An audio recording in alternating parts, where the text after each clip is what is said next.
Hello, BookTube. Yesterday, 2 book packages arrived. I had initially thought about holding this book haul back until a 3rd book package arrived.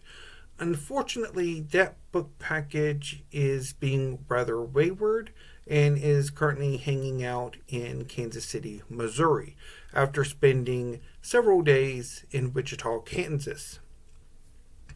So I'm going to do a book haul for the books that have already come in, and when this wayward package arrives, I will hold it back to join another Barnes & Noble book haul that is forthcoming. And I'll talk about the circumstances of both of those when that book haul comes in. So, back to this book haul. So, a few weeks ago, Amazon had Prime Days. And Powell's, the great bookstore in Portland, Oregon, Book People, the great bookstore in Austin, Texas, and Barnes & Noble all had counter Prime sales. My Powell's haul already came in. That was $10 off of $75. The Book People haul, which is part of this book haul, was 10% off your order. And that's only the second sale that Book People has done since I started shopping with them. Although, well, I'll get to that when the time comes. And then Barnes & Noble had a 25% off of pre-orders, which the Wayward package is part of. And I'll talk a bit more about that again when that haul happens. I also, during that week, put in an order with Midtown Scholar through a Libris for a book. So this particular book haul is mostly Book People and one from Midtown Scholar, which I'm going to start with. And that is A Dance to the Music of Time, First Movement by Anthony Powell. This omnibus includes A Question of Upbringing, A Buyer's Market, and The Acceptance World. 4 very different young men on the threshold of manhood dominate this opening volume of A Dance to the Music of Time. The narrator, Jenkins, a budding writer, shares a room with Templar, already a passionate womanizer, and Stringham, aristocratic and reckless. Widmerpool, as hopelessly awkward as he is intensely ambitious, lurks on the periphery of their world. Amid the fever of the 1920s and the first chill of the 1930s, these 4 gain their initiations into sex, society, business, and art. Considered a masterpiece of modern fiction, Powell's epic creates a rich panorama of life in England between the wars. So I've been looking forward to trying Dance to the Music of Time for quite a number of years now. I've heard a lot of great things about it. So moving on to the Book People part of the haul.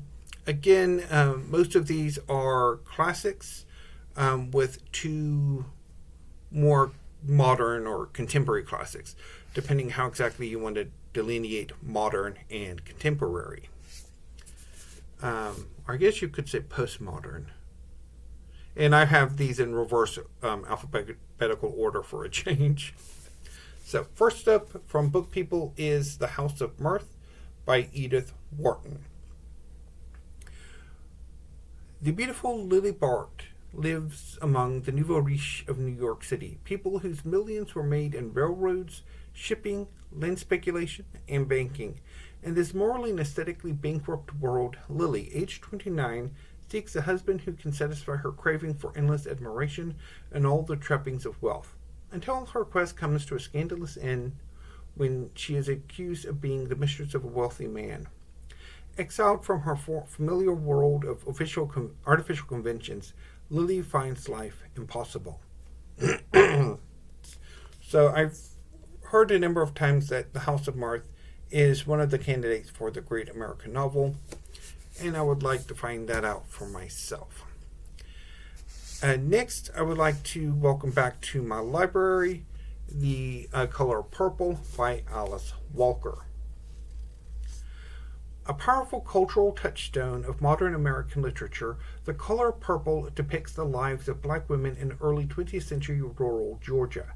Separated as girls, sisters Celie and Nettie sustained their loyalty to and hope in each other across time, distance, and silence. Through a series of letters spanning nearly 30 years, first from Celie to God, then from the sisters to each other, the novel draws readers into a rich and memorable portrayal of black women, their pain and struggle, companionship and growth, resilience and bravery. Deeply compassionate and beautifully imagined, The Color Purple breaks the silence around domestic and sexual abuse, and carries readers on an epic and spirit-affirming journey toward transformation, redemption, and love. So I read The Color Purple my freshman year of college. I would have been 18 and 19. And I would love to revisit The Color Purple.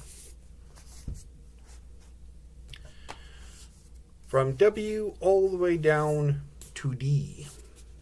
Crime and Punishment by Fyodor Dostoevsky, translated from the Russian by Michael Katz.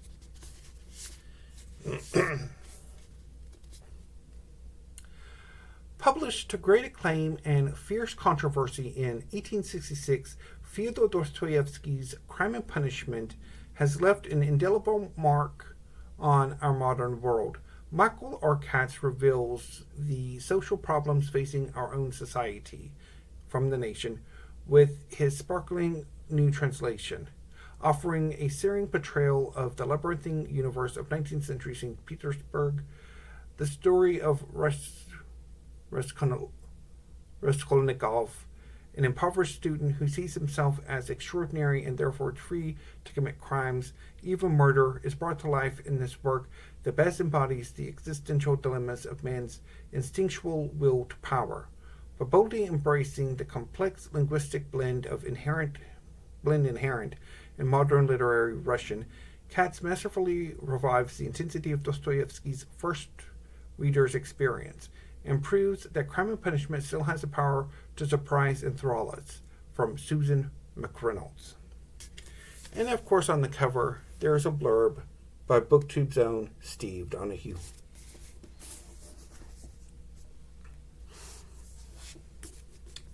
And next is The Canterbury Tales by Geoffrey Chaucer. Translated from the Middle English by Nevill Coghill. In the Canterbury Tales, Chaucer created one of the great touchstones of English literature, a storytelling competition within a group of pilgrims from all walks of life is the occasion for a series of tales that range from the knight's account of courtly love and the ebullient life of Bath's Arthurian legend to the ribald anecdotes of the miller and the cook. This masterly and vivid modern English verse translation retains all the vigor and poetry of Chaucer's 14th century Middle English, which I would like to also add to my collection at some point. But sometimes it is rather hard to figure out which is the Middle English version and which is the modern English version of the Canterbury Tales. I also added My Antonia by Willa Cather. In this symphonically powerful and magnificently observed novel, Willa Cather created one of the most winning heroines in American fiction, a woman whose calm and demonstrative strength and robust high spirits make her emblematic of the virtues Cather most admired in her country. Antonia Shimerda is the daughter of Bohemian immigrant parents struggling with the oceanic loneliness of life on the Nebraska prairie. Through the eyes of Jim Burden, her tutor and disappointed admirer, we follow Antonia from farm to town as she survives hardships, both natural and human, from hardscrabble poverty to a failed romance, and not only survives, but triumphs. So it's been way too long. Well, I don't know if I've even ever read Willa Cather. I might have read her like a short story and like an American lit survey class, but I don't know for sure. But I've never read one of her novels. So, well overdue to read that. And I'm not entirely sure if this is a reacquisition, like a return to my library, or if this is something new. But I also picked up 60 Stories by Donald Barthelme. With these subversive, razor-sharp stories, Donald Barthelme dismantles the familiar and rearranges it into something dazzlingly strange. 60 Stories is a literary funhouse where language is bent, meaning is slippery, and the absurd is never far from the truth. Here the ordinary mutates into the uncanny. An enormous balloon hovers over the city, its purpose debated by those below. A classroom lesson spirals into something darker and more profound.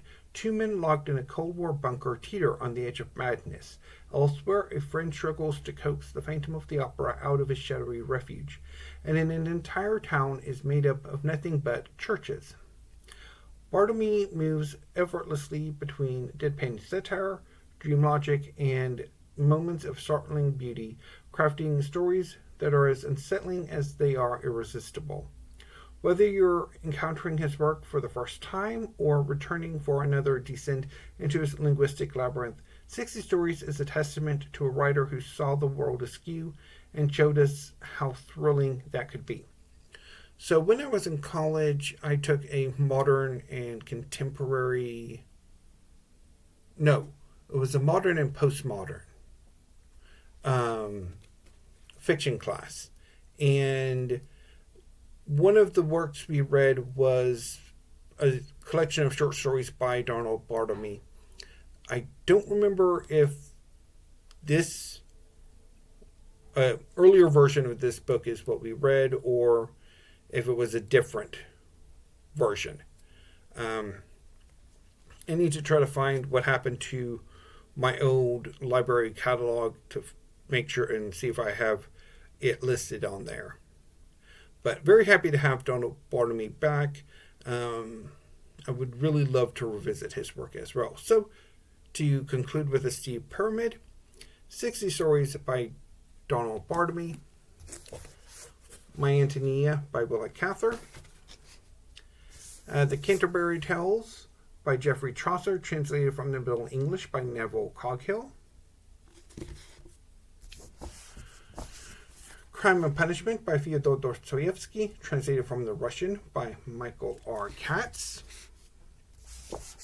The Color Purple by Alice Walker, The House of Mirth by Edith Wharton, and Dance to the Music of Time, First Movement by Anthony Powell.